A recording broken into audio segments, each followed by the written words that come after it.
رفتم به این جنگل اشتباه محض بود. این ماسکا واسه شماست. نمیدونم دوتا ماسک اینجاست.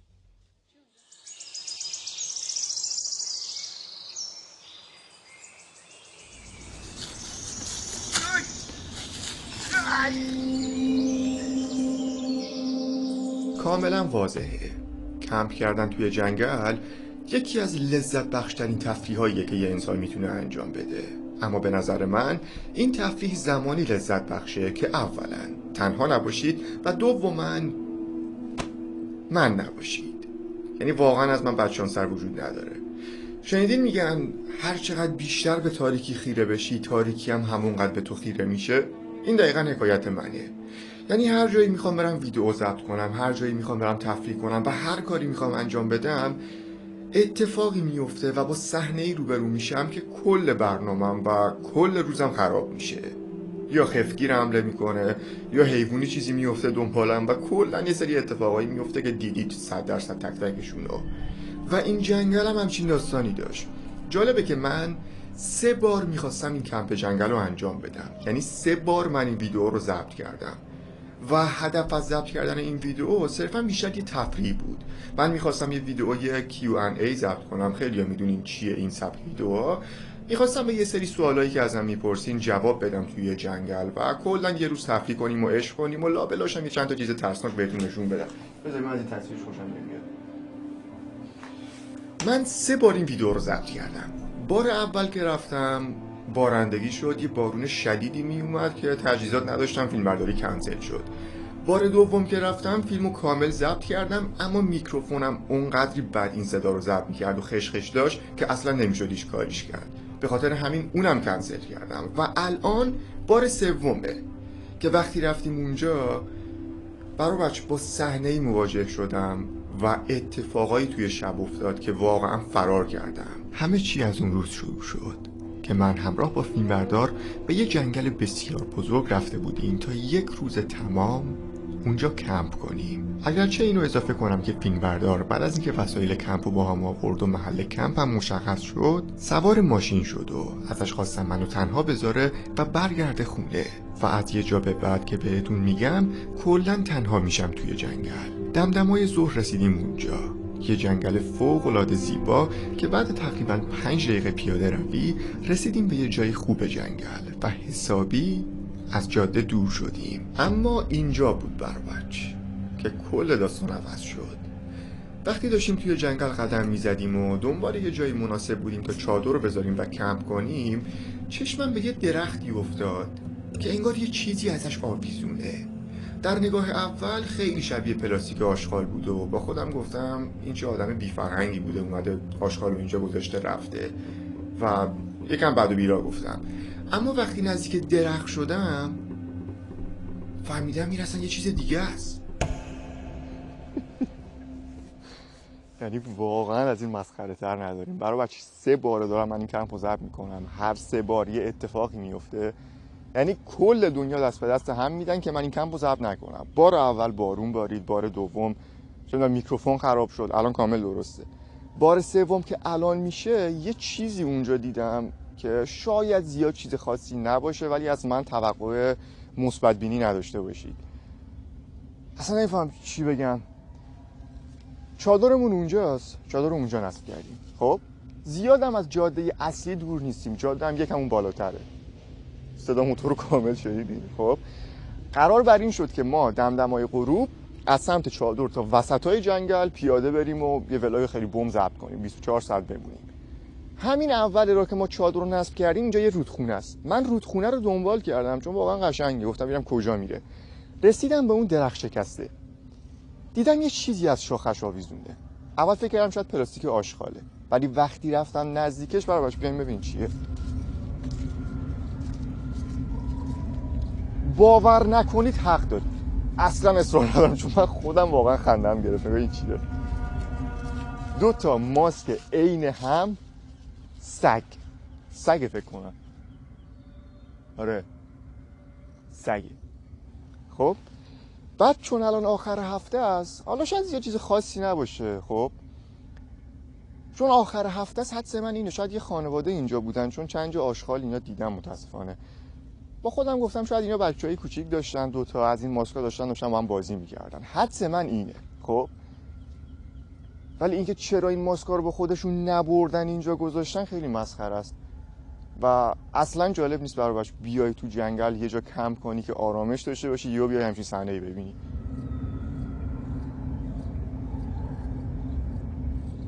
چه کثیف مسیف هم هست اینا، ملق میزدن اینجا، چی کار میکردن؟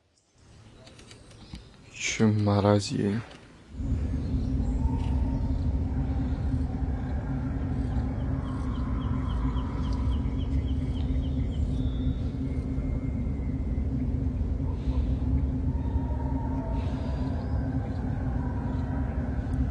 باباش 2 نفر.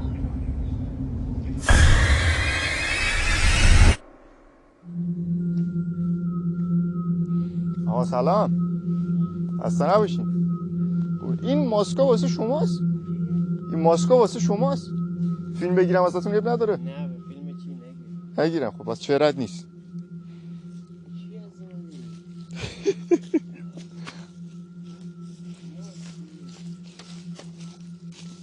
ممکنه واسه مسافری چیزی باشه.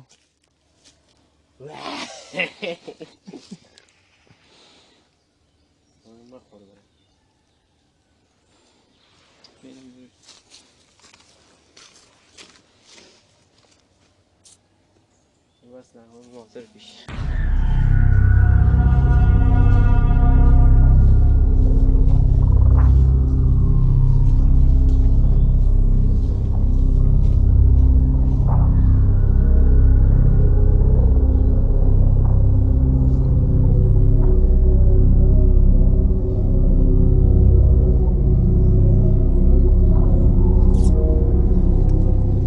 خدا فکر کنم این ماسک مال این دوتا بود، نمیدونم.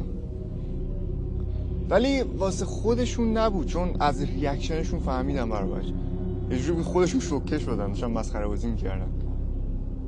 برداشتن بردن.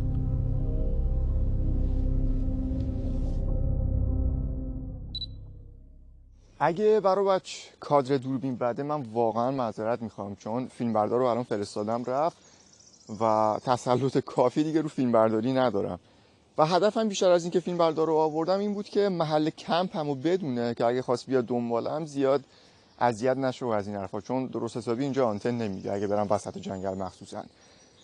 الان هنوز کنار جاده‌ام، منتظرم هوا تاریک‌تر بشه که برم وسط جنگل و اون ماسکایی که با هم دیدیم هنوز ذهن منو درگیر کرده و نمیذاره درست حسابی این فیلمو مدیریت کنم که بفهمم چی قراره ضبط کنم. یعنی کلا به قول گفتنی ذهنم به هم ریخته، یعنی قشنگ درگیره. چه سوراخ عجیبی روی اون، عجیب که نه قشنگی روی اون تنه درخته. باز بهتون نشون میدم، فکرم حیوان چیزی توشه. اون ماسکا الان که فکرشو کردم، ببینید 2 حالت داره. حالت اولش همونطور که گفتم، یا یه خانواده اومدن اینجا که 2 تا بچه داشتن و این ماسکا واسه اون بچه هاست. حالا دلیلی که اینجاست این ماسکا و نبردنه شاید یادشون رفته، شاید ماسکا رو اونجا گذاشتن که بعداً برشون دارن ولی سریع رفتن و یادشون رفته بردارن. واقعا منطقیه. دلیل دوم، معمولا تو جمع پسرا وقتی میخوان برن تفریح کنن، خب یه سری رفیق هستن دور هم جمع میشن میرن یه کمپی انجام میدن و معمولا اعضای این کمپ برنامه میریزن که یکی از اون اعضا رو بترسونه. خب اینا میرن این ماسکا رو میخرن که اونو بترسونن، میترسونن، کلی میخندن و فلان و این حرفا و بازم یادشون میره که ماسکا رو بردارن. این 2 تا دلیل یکی از منطقی ترین دلایلیه که خیلی منو آروم کرد واقعا. یه گاوم اون برای قشنگ اومده داره میاد تو جنگل، فقط از اون چادرم رد نشه. خلاصه برنامه همینه دیگه، ما قراره 24 ساعت توی جنگل بمونیم و کلی اشغال کنیم. نمیدونم واقعا چه خبره، با کمترین تجهیزات ممکن من اومدم اینجا. خب فقط با یه چادر، پتو، بالش، آب و چند تا ساندویچ، همین. و به نظر من باحالیش هم به همینه، آدم باید با کمترین تجهیزات و کمترین امکانات بیاد کمپ. اگه قرار باشه با کلی تجهیزات و کلی وسیله بیای کمپ که اون خب لذتی نداره دیگه. انگار مثل اینه که رفتی یه هتل رزرو کردی. به نظر من باید با کمترین امکانات توی کم باشی که بفهمی طبیعت چیه، معنای واقعیشو بفهمی. گرسنت هم شد ترجیحاً شکار کنی، ولی خب چون غیر قانونیه من این کارو انجام نمیدم. ای بابا دهن سرویس های عقرب بود یه خودم.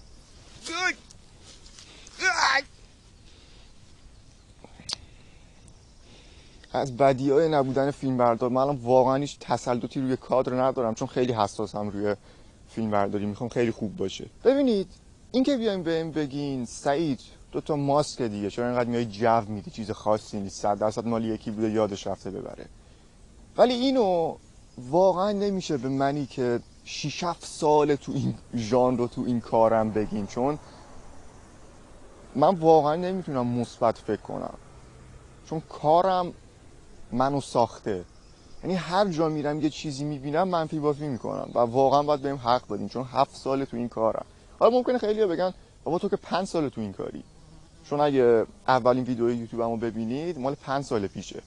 حالا این خودش یه داستان داشت، من راستیتش خیلی قبل‌تر از اینا تو یوتیوب بودم. خب یعنی 7 سال، یعنی الان که 22 سال. راستی امروز تولدمه، چه جالب، امروز تولدمه، پنجشنبه است، 22 آبان. حالا میدونم پنجشنبه است نه، ولی میدونم 22 آبانه. چه جالب. الان که 22 سالمه، من از 15 سالگی توی یوتیوب بودم، میشه 7 سال. و دلیلی که اون 2 سال شما ندیدین به این خاطره که میگن رفیق بد واقعا رو مخه.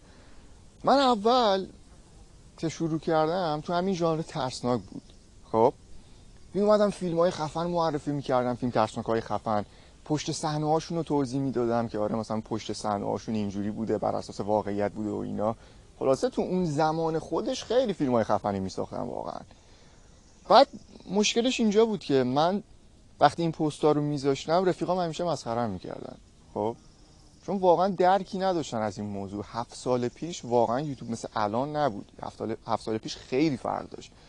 بعد میگفتن آره این چه کاریه بابا، میای مثلا میشینی حرف میزنی، همه میخندیدن. یعنی من 10 تا کامنت میگرفتم، هر 10 تا رفیقام بودن که یا مسخره میکردن، نه مسخره مثلا رفاقتی، مسخره‌ای که واقعا مثلا قصدش اینه که اعتماد به نفس تو بریزه.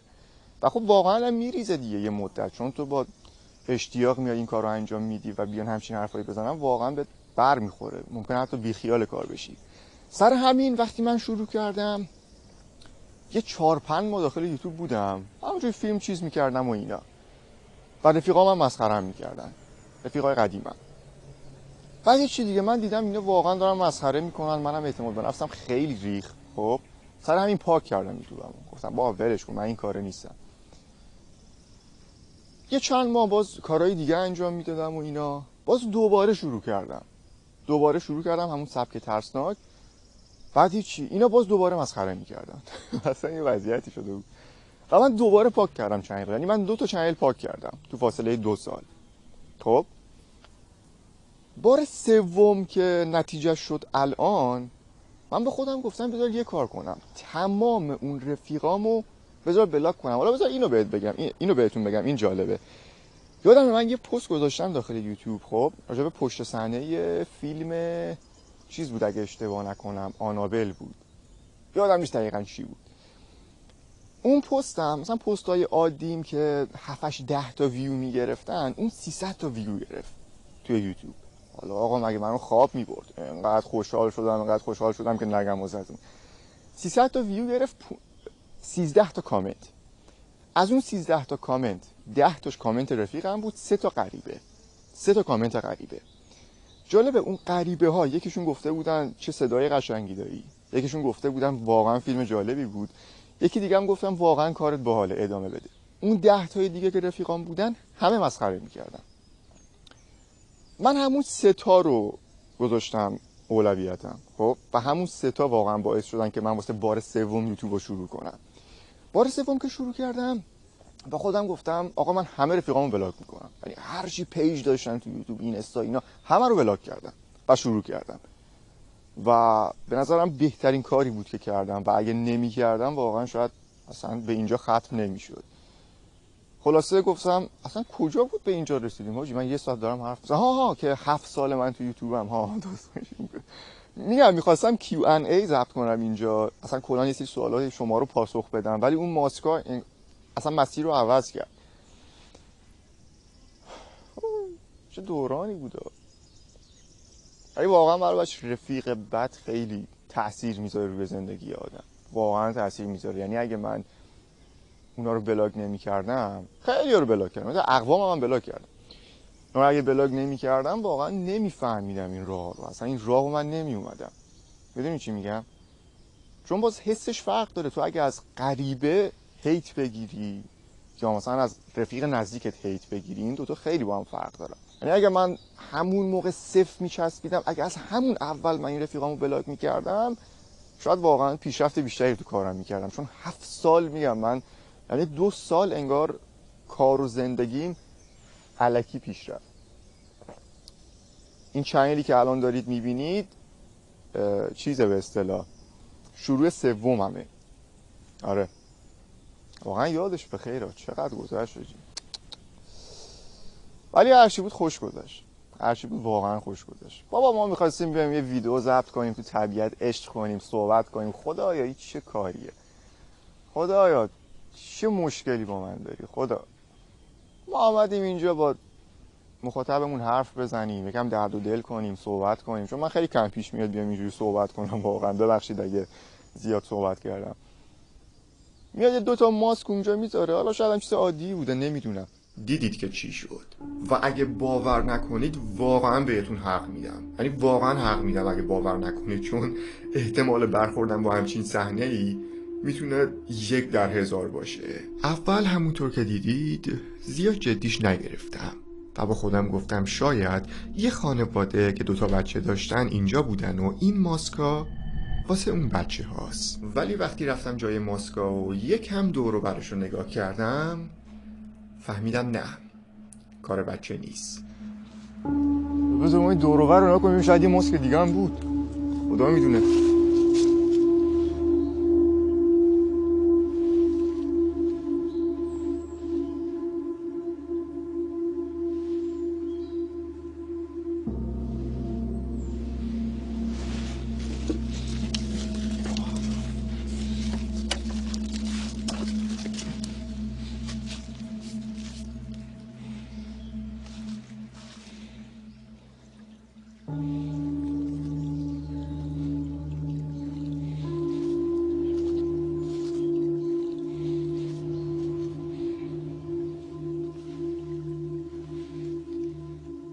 ای گندت بزنن.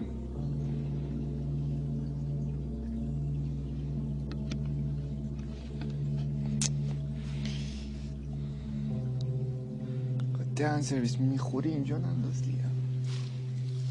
روجی اینجا شو ترسناکه. برو بچ یه چیزی پیدا کردم.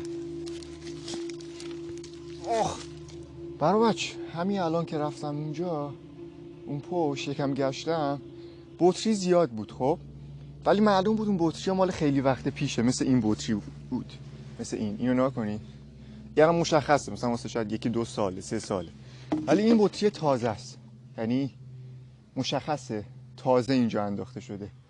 بوش کردن بو الکل میداد، الکل.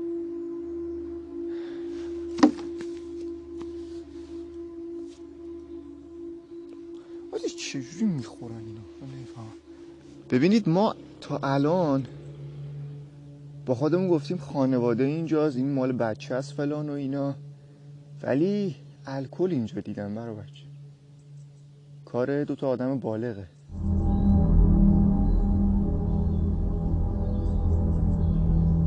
یعنی میشه کلا 2 نفر اینجا بودن و این ماسک فقط واسه اون 2 تا بوده؟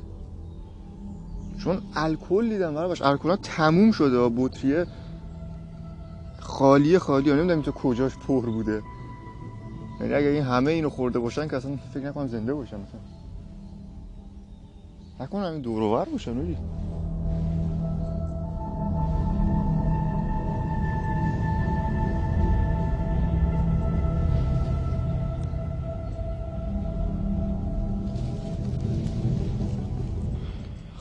برای یه چیزی پیدا کردیم که داستانو جدی تر کرد. 2 نفر اینجا بودن که یه چیزی از تازه ترند شده، من نمیفهم اسمش چی بود. چجوری بگم، یه سری آدم بودن که علاقه داشتن حیوان بشن، یه زمانی داشتن راجبش حرف میزدن، همین جدیدن ها. اسم خوبی داشت که ماسک تو سرشون میذاشتن، اینجوری تو خیابون راه میرفتن. یه تر داشت، تری سه که نداشت، تری بام، تری جام،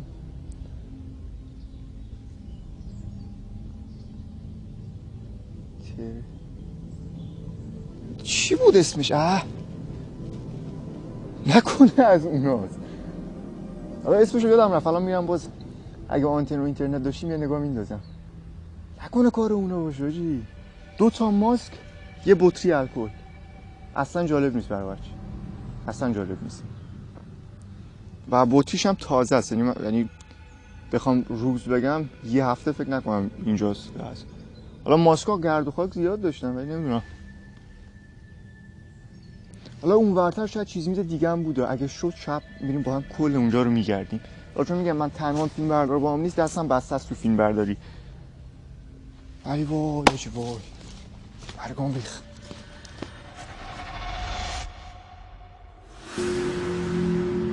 اینترنت اچ پلاسه براش، ولی بازم خوبه، میگیره، اونقدر بد نیست. از اینم خب بذار اسم اشخاصی که تمایل دارند حیوان باشن. یه اختلال روانیه براش. اسمای زیادی داره. زوانتروپی، فاری و این که تو اینستا دیدم اسمش تریام اگه درست بگم. تریام، انسان سگنما. تریام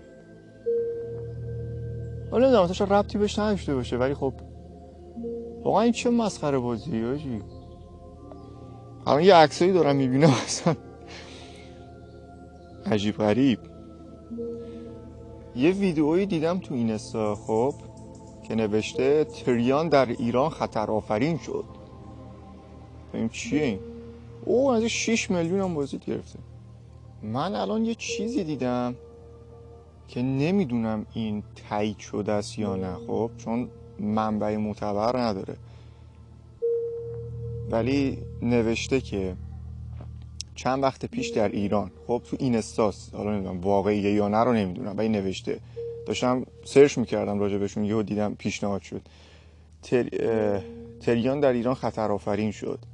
2 شخص خب در حالی که ماسک گرگ به تن داشتن خیال میکردن تریان گرگ هستن. توی خیابونا و جاهای مختلف و جاده ها راه میرفتن و صدای زوزه گرگ در می آوردن. در همین حین یه پسر بچه اومد و اونا رو مسخره کرد که این 2 نفر اون پسر بچه رو کشتن. حالا اگرچه که این خبر معلوم نیست اصلا واقعیه یا نه، چون تو اینستا دیدمش، چون تو هیچ سایتی من ندیدم این خبر رو بنویسه. یه آدرنالین عجیبی در بدنم ترشح شد همین الان. حس لذت بخشیه ولی واقعا میترسم.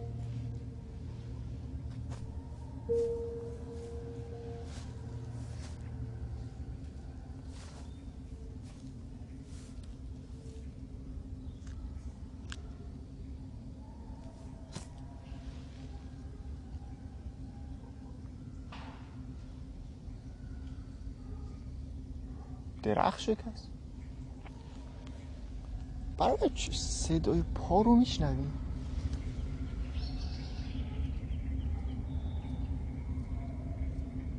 سلام. اما قبل از اینکه شب بشه و برسیم به اصل داستان، جالبه بهتون بگم که وقتی داشتم توی اینترنت میگشتم فهمیدم فقط من نبودم که شب بعدی رو توی جنگل داشتم، بلکه هزاران نفر بودن که وقتی میخواستن تنهایی توی جنگل کمپ کنن با صحنه‌های فوق‌العاده ترسناک روبرو شدن.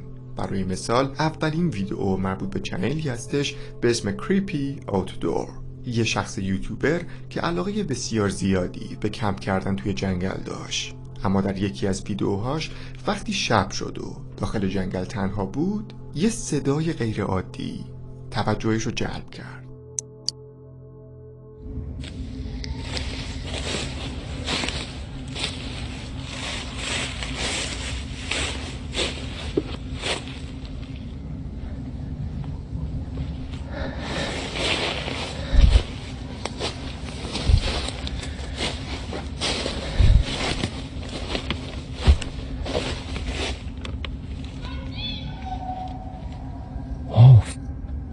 Oh, hi.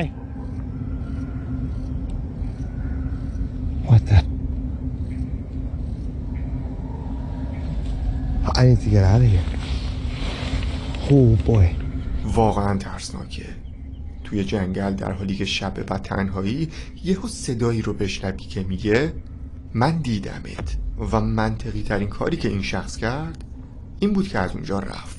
اما ویدئوی بعدی واقعا وقتی بهش فکر میکنم ترسم میگیره که بازم چند یوتیوبر با هم به یک کمپ جنگلی میرن و دور آتیش نشسته بودن که در همون حین اتفاقی میفته که همشون وحشت میکنن. Is it? Get your light. Austin, get the light.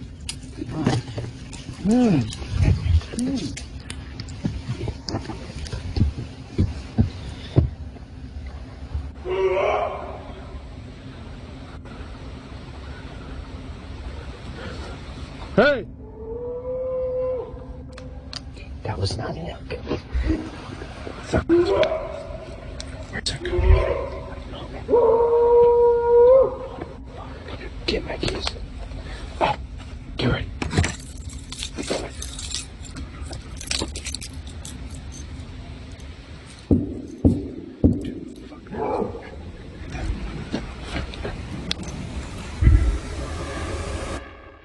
کاری با اون صدا نداریم، ممکنه واقعا یه حیوان باشه، اما کامنتی که زیر این پست بیشترین لایک رو گرفته مربوط میشه به این کامنت که شخصی نوشته او پسر چه ترسناک. کاری با اینکه این صدا مال چی بود ندارم، اما معلومه حسابی گرسنه نشه. تجهیزات فقط یه بالش، یه پتو، یه کیف توش خوراکیه و یکم آب، تمام. قراره با همینه 24 ساعت تو جنگل بمونی. تقریبا هوا داره تاریک میشه و جنگل اون حس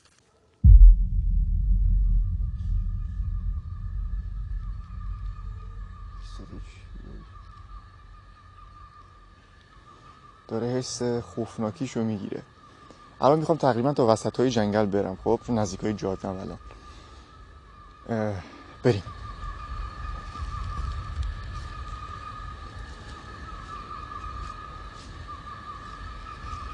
خوبیه این دوربین گنده هم اینه که خودش نور داره، یعنی هر وقت بخوام میتونم اینو روشن کنم. حالا الان خیلی نورش مشخص نمیشه، تو شب خیلی معلومه.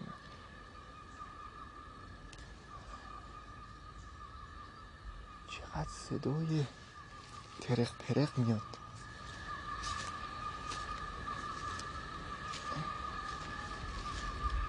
ای کاش فیلم بردار رو نمیفرستادم، چون بهتر میتونست فیلم بگیره. تنهایی یکم سختمه. خب اون ماسکه دقیقا همین جا بود که اون دوتا پسر برداشتن بردن. خب این هم اون بطری است. خب بابا میخوری بخور، چرا وسط طبیعت میندازی مرد حسابی؟ من از اینجا که رفتم تو جای درخت شکسته است، خیلی چیز میز داشته. دلم میخواد با هم بریم. یا خدا قد بدم میاد.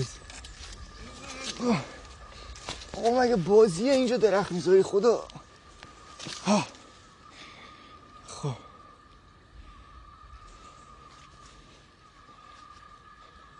درختم همیشه بد افتاده، یعنی این سری آدم بیفته. اونجا رو نمیدونم میبینین یا نه، خیلی مسخره است، مثل یه سگه، از این سگ پشمالوها هست، انگار مثلا داره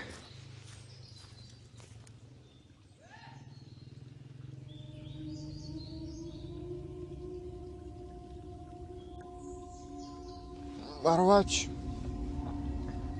جنگل و خب با اون دوربین بزرگه رفتم قشنگ یه دور کامل زدم همینجاشو. اونقدر هم جنگل بزرگی نیست ولی خب بیشترش رو میشه گفت دور زدم، چیز خاصی نداشت خب که بخوام بهتون نشونش بدم.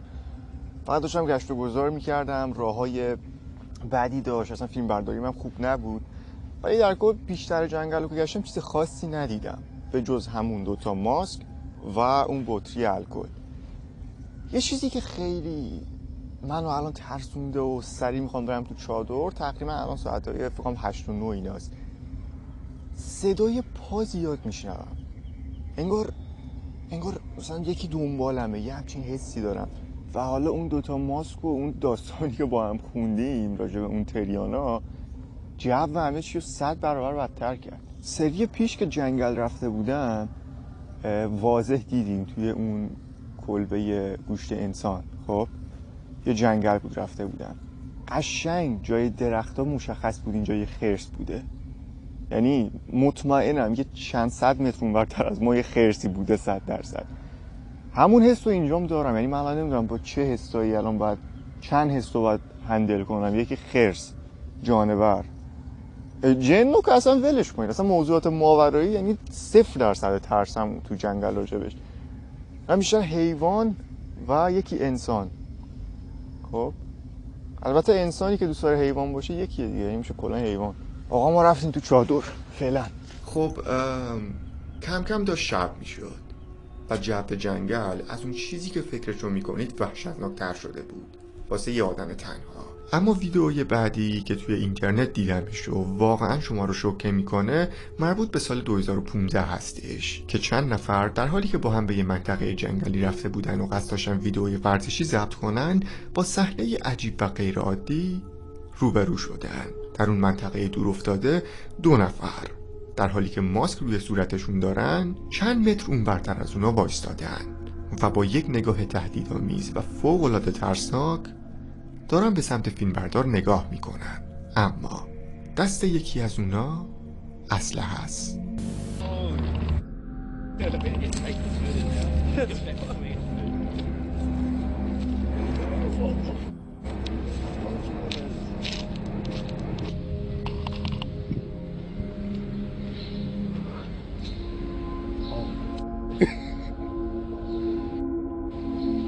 Where's the other one? Where's the other one?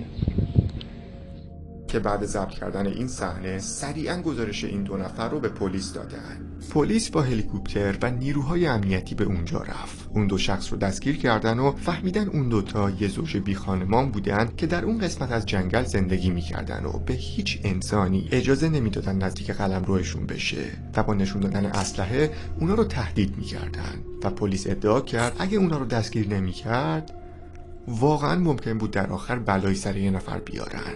فیلمای عجیبی تماشا کردیم. الان شب شده و نگم که چقدر جنگل اون لحظه واسه یه آدم تنها بد شده بود. شغالم.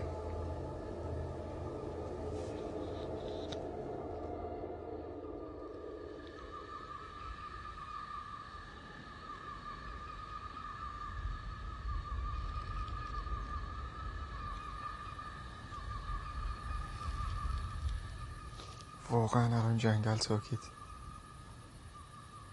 بعد من یکم از جاده رفتم اونورتر، چون وسط جاده نور اینا روشن کردم خیلی جلب توجه میشد. یه کمی رفتم اونورتر، چادر رو گذاشتم. ساعت نمیدونم معلومه یا نه 10:40. ساعت 10:40.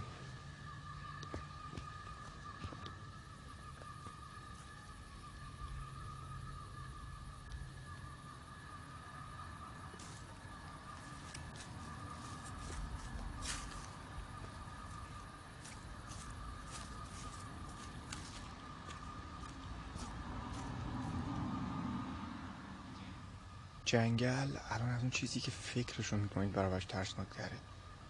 یعنی انقدری صدا میشنوم نمیدونم صدای چی حقیقتا. انگار یه چیزی داره دور و بر این چادر راه میره. نمیدونم شاید سگی چیزی باشه نمیدونم.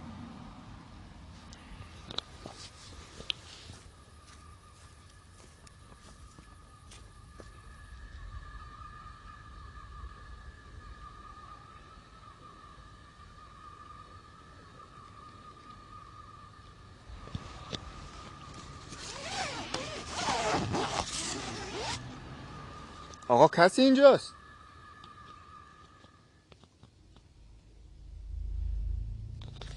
برو بابا ولش کن.